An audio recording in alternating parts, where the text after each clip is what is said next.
what went through my mind so often throughout those episodes is like, damn, for most people listening, how in the hell do they really figure out how to differentiate between like the autistic experience and a lot of the gifted experience? Because a lot of the subjective stuff that we talked about would make such a good Venn diagram for you.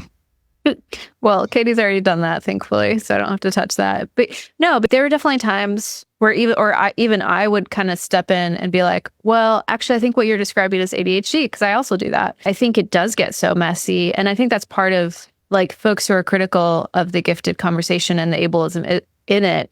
Like that is the critique, is that these other traits, like autistic ADHD traits, get overshadowed when someone's like, oh, that's gifted. Yep. And maybe that kind of gets to the conversation in the ND space in general of like, oh, that's an autism thing, or oh, that's like, there's a lot of monopolizing of traits that happens. Like, oh, that's a gifted trait. It's like, well, maybe we can lean in with curiosity. Okay, that's an experience a human's having. There might be a lot of factors for that.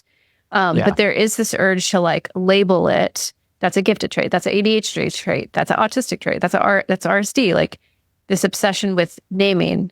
Not that naming and labeling, like I think that's very powerful, but it can be kind of reductionistic, I think, if we're not careful.